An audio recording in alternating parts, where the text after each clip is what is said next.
What happens when I swear my husband is at work, but the elevator doors open and he is standing there? How did one small hallway kiss end with an envelope served in our building lobby while neighbors watched? Why did I still call him the villain, even after the legal result hit my hands? My name is Stacie Vye, but everyone called me Stacie because my real name sounded like a joke to them. I worked as a leasing coordinator for an apartment company, which meant I knew how to smile, how to talk fast, and how to make problems look small. I was good at it. I told myself that made me a good wife too, because I kept things looking neat from the outside. That Tuesday, I believed my husband, Miles Carter, was at work. He always left early with a laptop bag and a tired face. He did not complain, but he carried the air of a man who thought responsibility was a prize. I used to respect that. Then I started feeling like I lived next to a ghost who paid bills. Noah Larkin lived 2 doors down. He was friendly in the way that made the hallway feel less cold. He was the kind of man who asked if my day was hard and waited for the answer. Miles asked about my day too, but he asked like he was checking a box. Noah asked like my words mattered. I met Noah near the elevator after I came back from dropping off a package at the mailroom. We stood in the elevator lobby with the soft hum of the lights above us.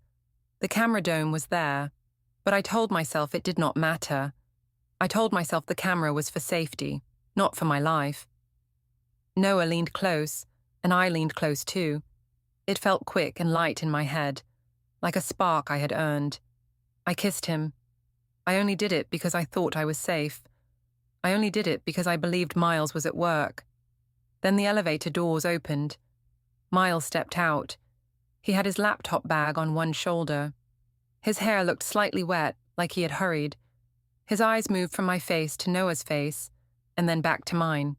He did not shout. That was the strange part. He looked like he had been punched without being touched. He asked what I was doing. I said he was seeing it wrong. Noah stepped back so fast it was almost funny. He looked at the floor like it could save him. He said nothing. I noticed that. I stored it away, but I did not want to feel it yet. Miles asked if it was a joke. I said it was a greeting, and he was acting dramatic. He looked at Noah, and Noah muttered that he should go. Miles did not block him. Miles did not threaten him. Miles just stood there and watched Noah walk away down the hall. That calm made me angry. If Miles had yelled, I could have called him unstable. If Miles had slammed a door, I could have told myself I was right. But he stood like a statue, and that made me feel exposed. He asked why I kissed him. I said he was never around, and I needed basic warmth. He asked if I was blaming him. I said I was explaining reality. We walked to our unit side by side. I hated that we looked normal. I hated that anyone could step out of their door and see us like a quiet couple, as if nothing was wrong. I moved first and unlocked our door like I owned the air in front of him. Inside, the kitchen smelled faintly like coffee from the morning. The counters were clean because Miles liked clean lines. I liked mess because mess meant life. I told myself that was the real difference between us. I told myself he had chosen coldness, so he could not complain when I found heat somewhere else.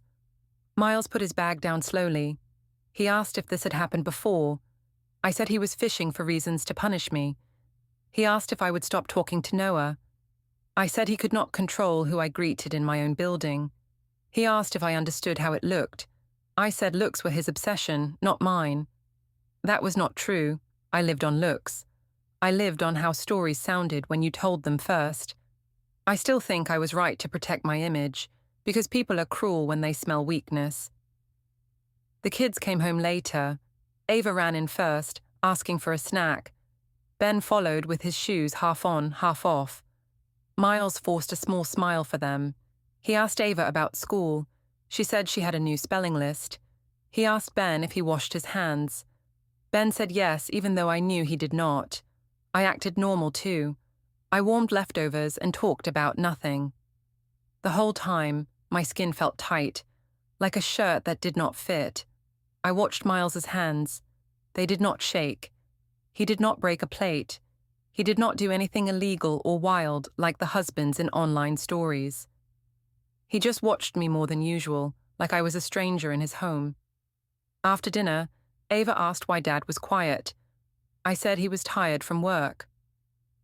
Before we dive deeper into the story, I have one small request.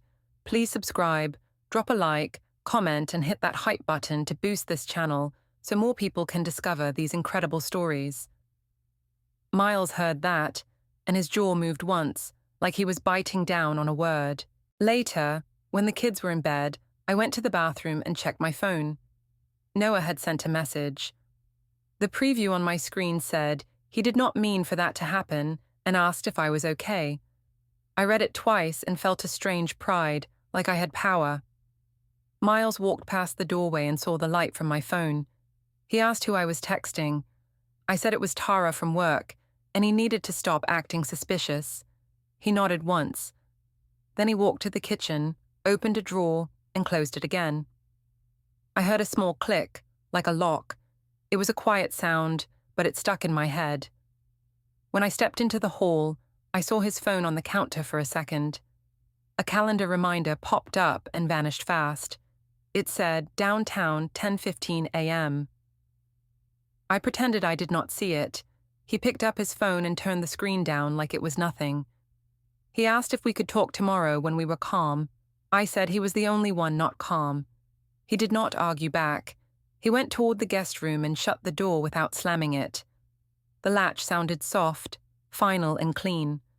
I stood in the kitchen with my phone in my hand, telling myself I had done nothing that could not be explained. Then Noah's message preview lit my screen again, and Miles's footsteps stopped on the other side of the guest room door. By morning, I had rehearsed my version until it sounded clean. I told myself that truth was flexible when you were protecting your life. Miles left the guest room early and moved around the kitchen like a polite stranger. He asked if I wanted coffee. I said I could do it myself. He did not push. That silence felt like a trap, so I filled it with confidence. At my office, the open-plan floor smelled like printer paper and perfume. Phones rang, chairs rolled, and people watched each other without admitting it. I liked that place because attention was easy there. I wore my best calm face and walked straight to Tara's desk. Tara asked if I was okay. I said Miles had snapped over nothing and embarrassed me. She leaned in and asked what happened. I said I greeted my neighbor near the elevator, and Miles acted like I was committing a crime.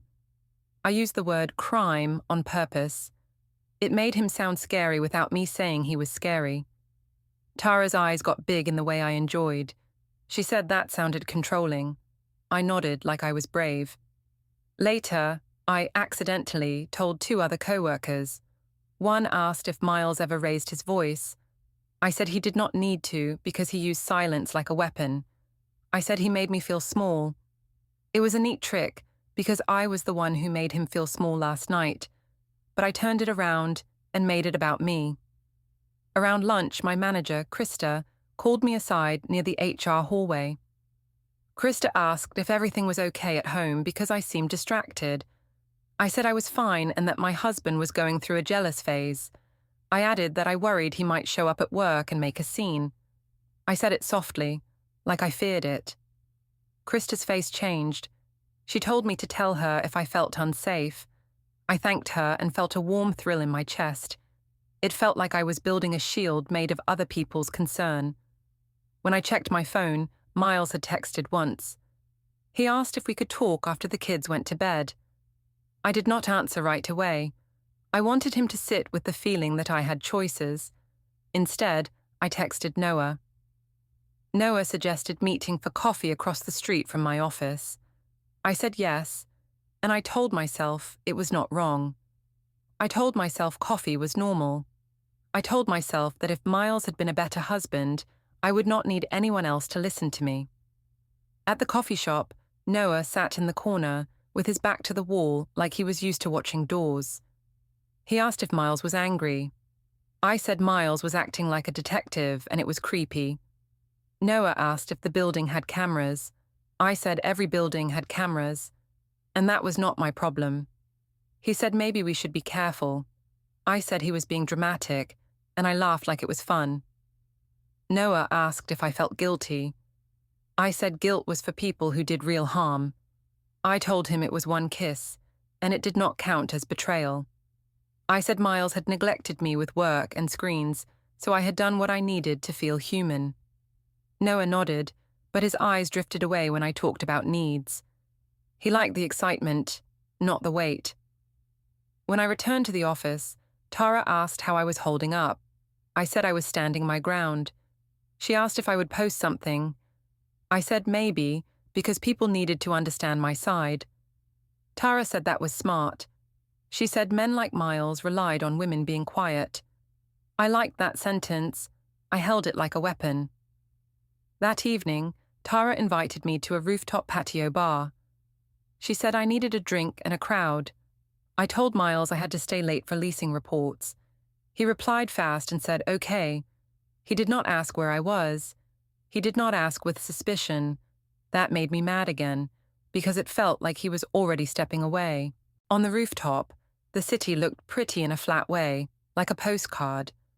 Music played, and the air smelled like smoke and sweet cocktails. Tara introduced me to two people from another department. One asked if I was married. I said yes, and I rolled my eyes like marriage was a tiring job. They laughed. That laugh fed me. Tara asked if I wanted to tell them what happened. I said yes, because I was tired of hiding. I told the elevator story with little edits. I said Miles jumped out of the elevator like he was trying to catch me. I said he made a face like I was dirty. I said he acted like he owned me. I left out the part where I kissed Noah first. I made it sound like I was cornered by his judgment. One woman said that sounded like red flags. I nodded and said I had been seeing red flags for years. I spoke louder than I should have. I wanted the table next to us to hear. I wanted the whole rooftop to decide I was the good one. I said Miles was the kind of man who kept score and punished you with silence. I joked that he probably tracked my steps. Tara laughed and said he sounded like an insecure little boy. I laughed too. I saw my phone light up once, and it was Miles calling. I stared at the screen and let it ring out. Tara noticed and asked if that was him. I said yes and smiled like I had control. Then, around 10, I saw Miles at the edge of the rooftop entrance. He stood there quietly with his hands at his sides. He did not storm in. He did not grab my arm. He did not shout my name. He just looked at me like he was looking at a painting that had changed when he was not watching. Tara leaned over and asked if I wanted her to say something. I said no, because I wanted him to feel alone. I wanted him to see all these people around me and understand I was not dependent on him. Miles walked closer and asked if I was ready to go home. I said I was busy and he should not track me. He looked at Tara and the others and said he did not mean to interrupt. Someone asked if he was my husband. I said yes, and I said it like it was embarrassing. Miles nodded once and said okay. He told me to get home safe. Then he turned and left.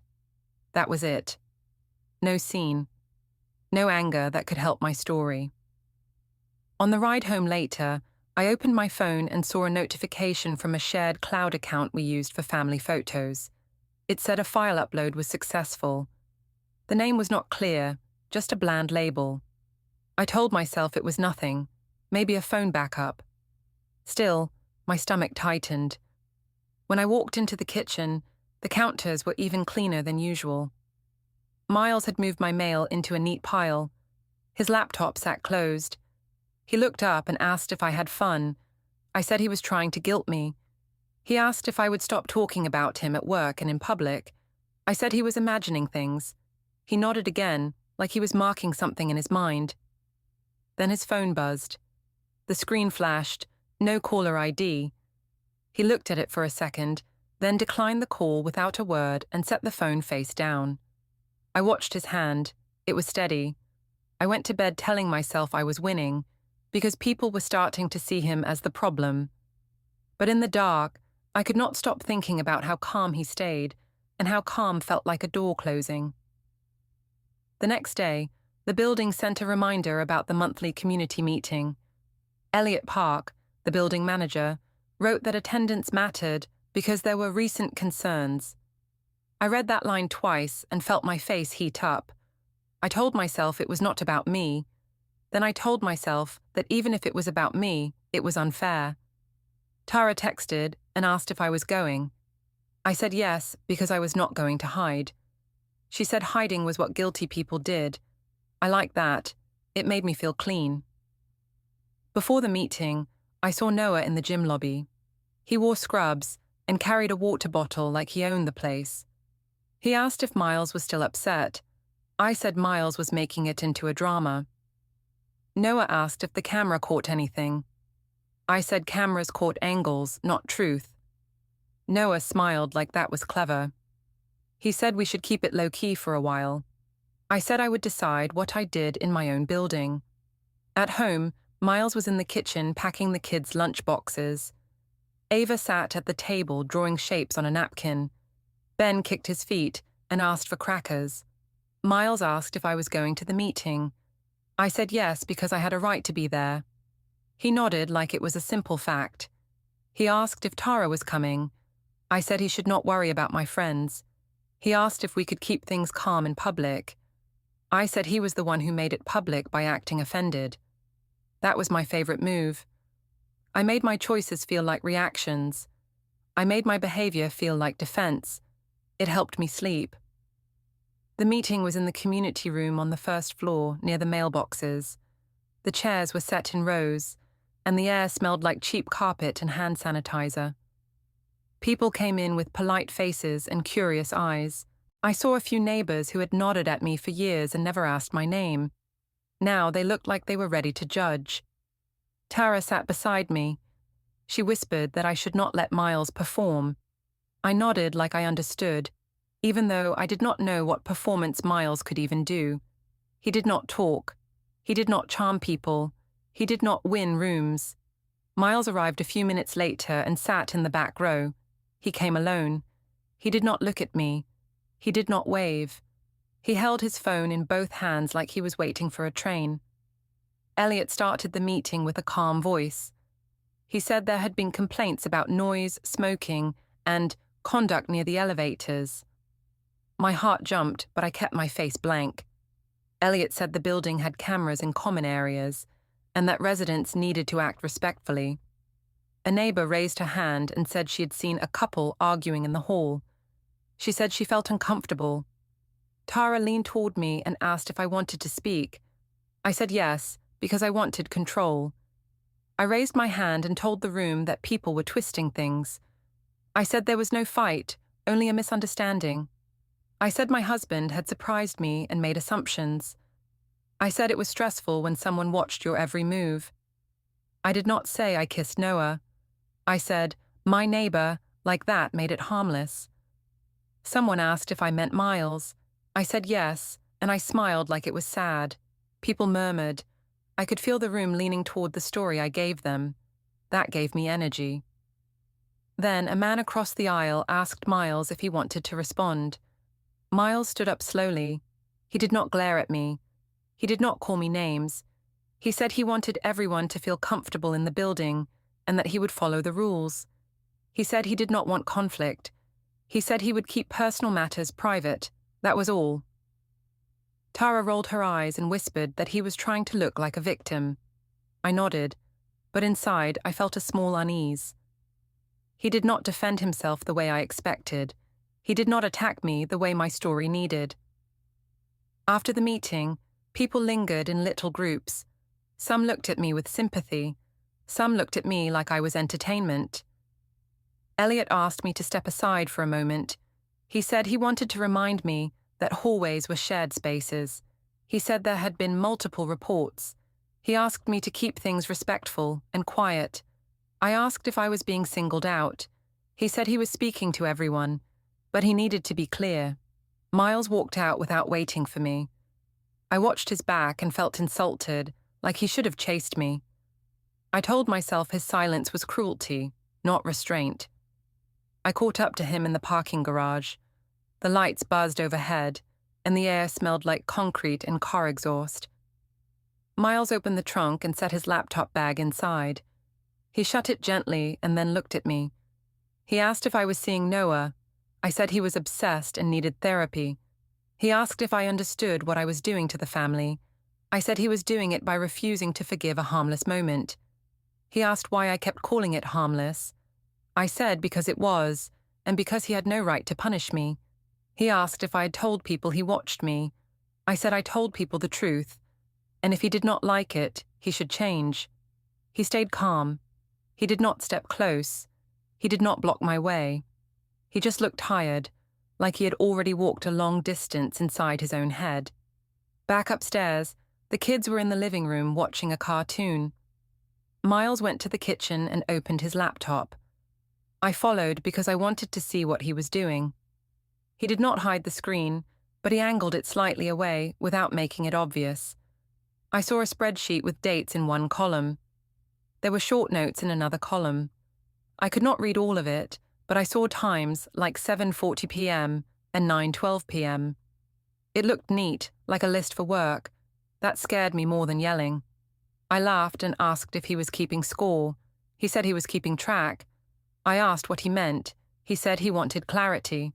I told him he was being dramatic. He said he was being careful. On the counter, I noticed 3 folders stacked like someone had sorted life into piles. One said utilities. One said bank. One said household. It looked like normal paperwork, but the way they were lined up made it feel like a plan. Miles got a notification on his phone. I heard a soft beep, like a recording app starting or stopping. He did not explain it. I wanted to accuse him, but I also did not want to hear the answer. Later, when he went to shower, I walked past the small desk in the hall. His phone was there, screen dim. For a second, I saw browser tabs open. One looked like storage options. Another looked like delivery tracking. I told myself it was about work. I told myself I was not worried. That night, after the kids were asleep, Miles stood by the kitchen sink and washed a single cup. He set it on the far counter, away from my cup. The space between them felt loud. I asked if he was going to keep acting like this.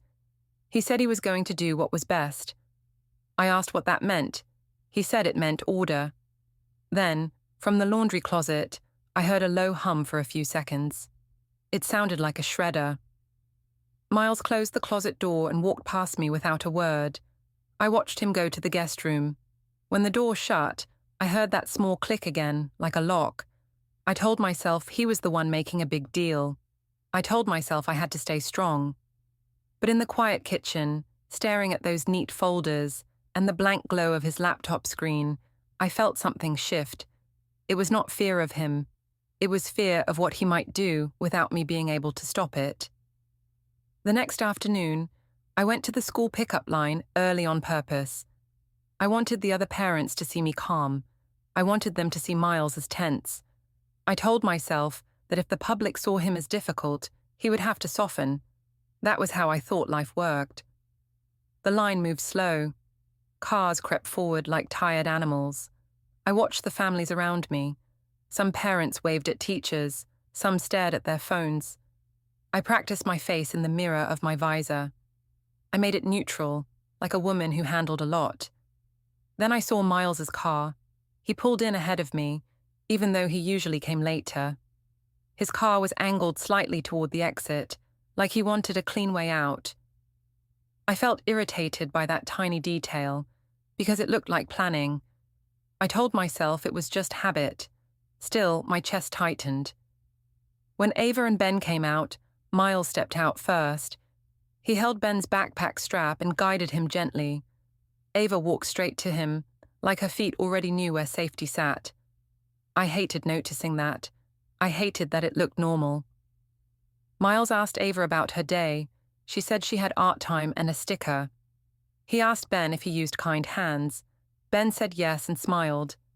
I walked up and kissed Ava's forehead like I was on camera. I told Ava we would have pizza tonight. Miles did not argue. He just nodded like he was agreeing with the schedule. A parent I barely knew smiled at Miles, and asked if he was picking up more often now. Miles said he was helping more. He did not mention me. He did not mention the elevator. He sounded polite, almost bland. That made me feel like the loud one, even when I said nothing. On the drive home, Ava asked why Dad slept in the guest room. I told her Dad was working too much and needed quiet. I said adults sometimes needed space. She asked if it was because of Noah. The way she said Noah's name made my throat go dry. I asked where she heard that. She said she heard Tara say it on the phone when Tara visited.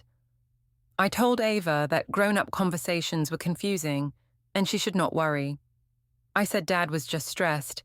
Ava nodded, but she kept watching my face like she was collecting clues. That evening, we met the family at a restaurant with a long table. It was one of those places with loud plates and bright lights, where people talked over each other and pretended it was love. Denise came, Janelle came, and Miles's parents came. Tara even came for a bit, like she wanted a front row seat. When we sat down, Pat Carter looked at me with careful eyes. Hank Carter sat beside her with his hands folded. Miles sat between the kids and the wall, like he wanted to keep them steady. I sat across from him.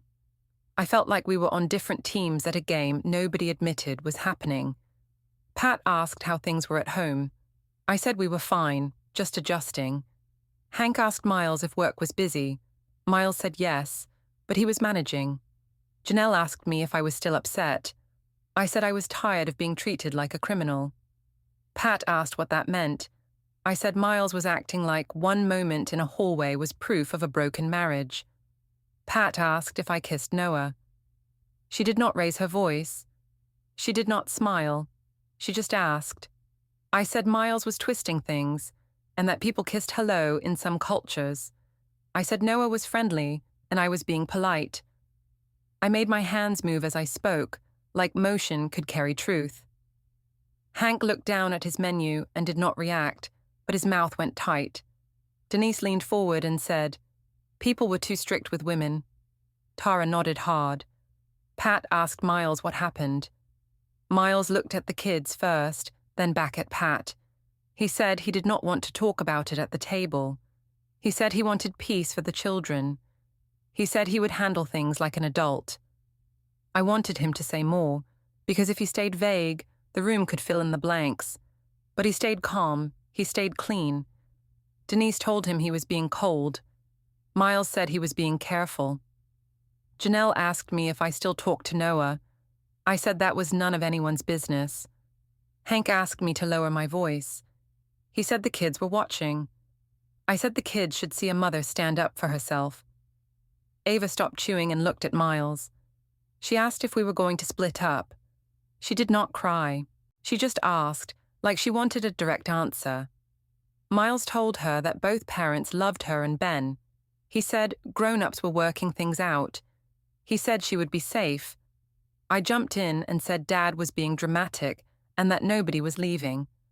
I said, families fight and then they move on. I smiled at her like I could control the future. On the way out, Pat pulled me aside near the host stand. She asked me to stop making things public. She said jokes and gossip could damage children. I told her she was blaming the wife because it was easy.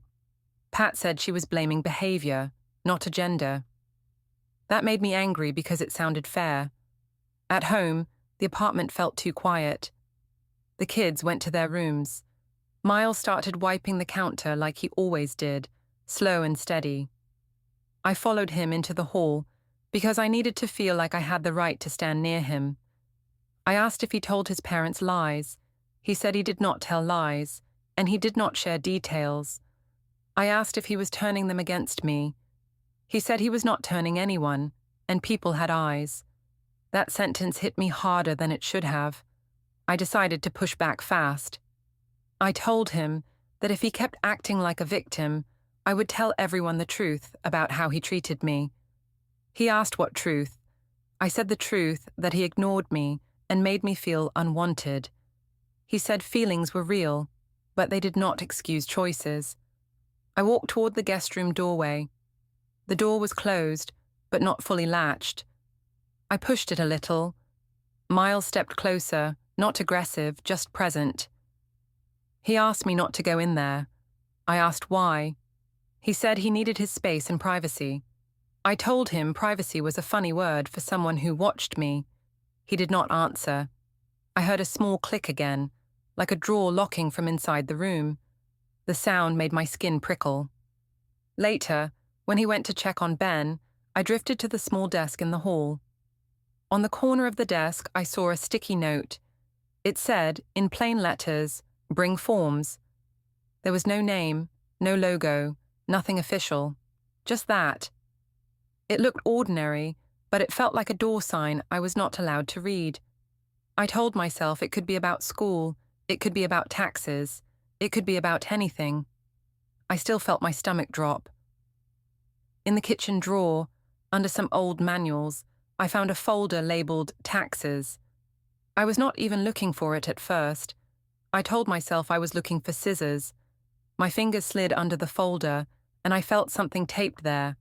A small USB. It was plain and dark, with a tiny date written on it in marker. I stared at it for a second too long. My first thought was that it was work. My second thought was that it was about me. I left it where it was, and closed the drawer like I had never touched it.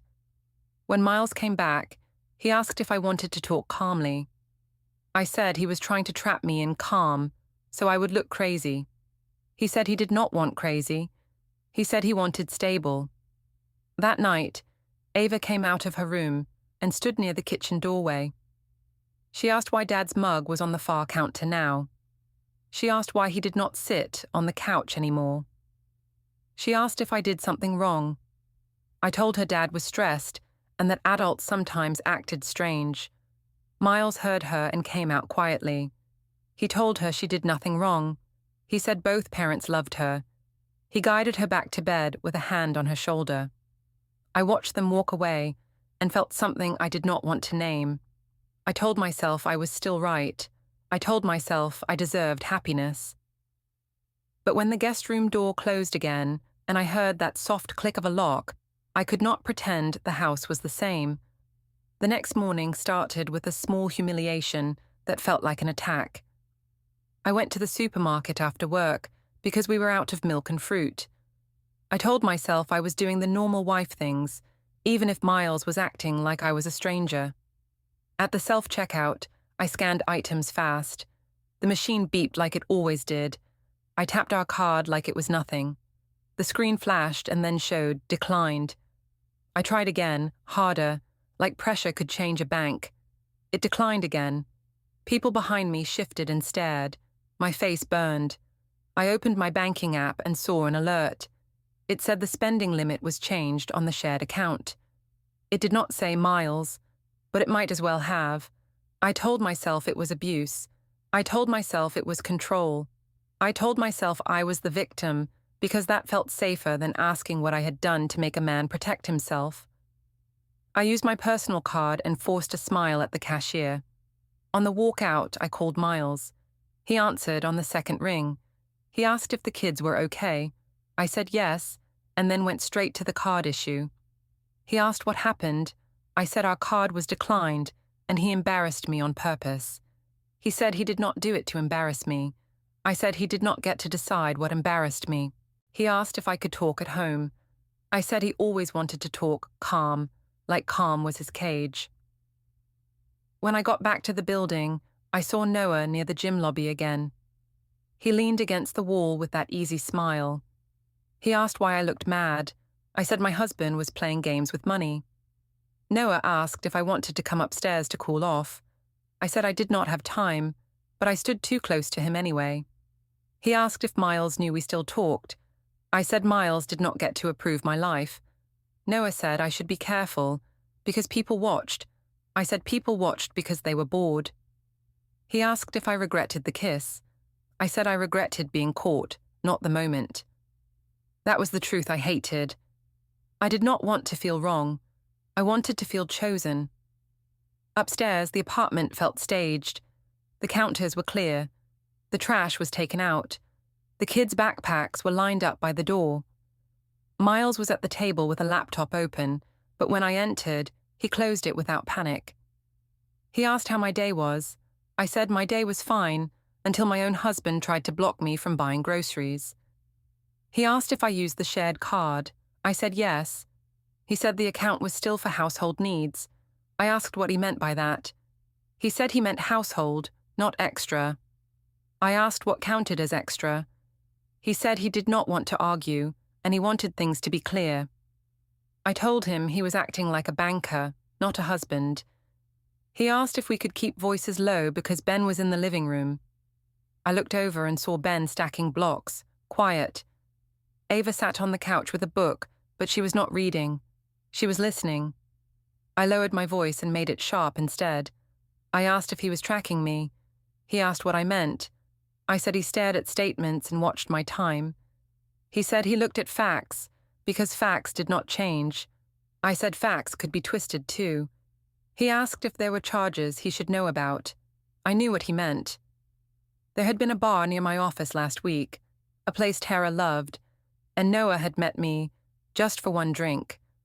I told myself it was harmless. I told myself it was still part of my normal life. Miles asked about that charge. I said it was with coworkers, and he was being paranoid. He said he saw a parking garage fee late at night. I said I stayed late at work.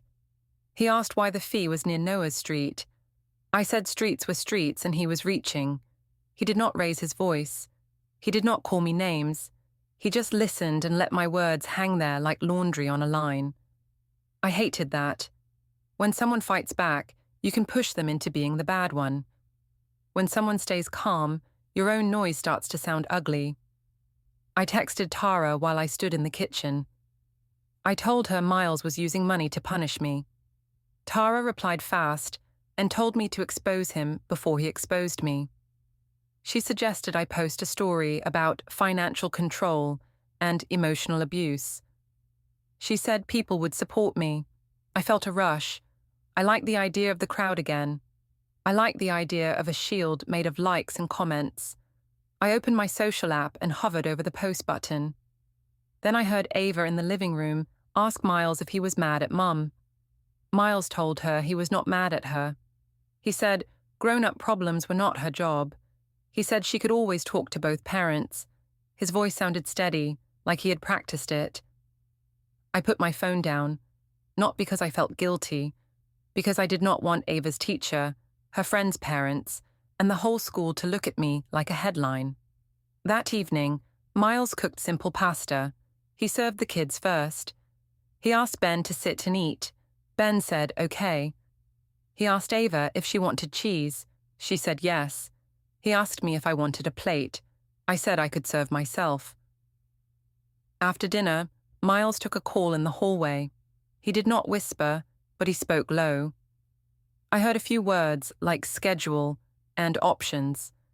When I stepped closer, he stopped talking and ended the call. He did not hide the phone, but he also did not invite me in. I asked who that was. He said it was a personal call. I asked if he was talking to his parents about me. He said he was talking to someone about stability. I told him he was acting like I was dangerous. He said he was acting like the kids mattered. I said the kids mattered to me too. He asked why I kept choosing things that made the home unstable. I said he made it unstable by refusing to move on. Later, when the kids were brushing their teeth, I saw Miles's phone on the counter. An alarm popped up for 1 second. It said, paper drop. It vanished when he picked the phone up. He did not look at me when he did it. In the guest room doorway, I smelled a faint toner scent again, like fresh printer ink. I told myself it was nothing. I told myself I was imagining it. Still, my throat felt tight. I decided to push him. I wanted him to react. I wanted him to shout so I could point and say, see. I told him I would not live in a house where he controlled money and acted like a judge. He asked what I wanted. I said I wanted him to stop punishing me and stop acting like a victim. He asked me, very calmly, if I was still seeing Noah alone. I said Noah was a neighbor, and he could not ban a neighbor. He asked if I would at least stop meeting him in private spaces. I laughed and said he was not my father. Miles looked at me for a long moment. His face did not twist. His hands did not clench. He just looked tired in a clean way, like he had reached the end of a long argument in his head. He said he would not fight in front of the kids. He said he would not beg. He said he would handle it properly. The next morning, Elliot Park texted me again and said I needed to come to the lobby office and bring my ID. I told myself it was about noise or conduct, and I told myself I could talk my way out of it. Talking was my skill. It was my job. It was my shield. I dressed like I was going to a meeting with investors. I put on a clean blouse and simple shoes. I made my face calm. I even practiced a small smile in the mirror, the kind that said I was reasonable and everyone else was overreacting. Miles did not stop me. He did not block the door. He did not say anything dramatic. He got the kids ready like a normal morning. He asked Ben to put on his coat. Ben said he did not want to. Miles said they had to be on time. Ben sighed and did it. He asked Ava if she had her homework folder. She said yes and held it tight. I watched Miles's hands. They were steady. That made me feel like I was the unstable one, so I decided to act confident. In the elevator down, the air felt thick. Ava stood close to Miles. Ben held Miles's fingers with his small hand. I stood on the other side, like a stranger sharing an elevator ride. I told myself the kids were just being kids. I told myself it did not mean anything. When the doors opened to the lobby, I saw more people than I expected. Elliot stood near the office door with a serious face. Pat Carter was there too, in her winter coat, holding her purse with both hands. Hank was not there, but Pat's eyes looked like Hank's when he was disappointed. Two neighbors stood near the mail area, pretending to check envelopes. Tara was not there. Of course she was not there. My friends loved drama until it had papers. Miles walked with the kids toward the seating area by the windows. He did not come near me. That felt like an insult. I wanted him to stand beside me so people would see we were still a unit. But he stayed separate, and the space between us felt like a public statement. Elliot asked if I was ready to speak in the office. I said yes, and asked why Pat was there. Elliot said he did not control who waited in the lobby. His voice was polite, but firm, like building rules. Then a woman I did not know walked in with a small folder in her hand. She looked like she had done this job many times. She did not look angry. She looked bored. She asked if I was Stacie Vye. I said yes, and asked who she was. She said she had legal documents for me and needed to confirm my identity. She asked to see my ID. My stomach dropped fast, but I kept my chin up like I was not scared. I showed my ID. She looked at it, nodded once, and handed me the envelope. She said I had been served. She said the date and time out loud. People could hear it. People could remember it. I stared at the envelope like it was dirty. I wanted to throw it back, but my hands did not move. I felt heat behind my eyes. Not tears yet, just pressure. Miles stayed where he was. He did not smirk. He did not celebrate. He did not say anything cruel. He watched the kids, not me. I opened the envelope because everyone was watching, and I hated being watched without controlling what they saw.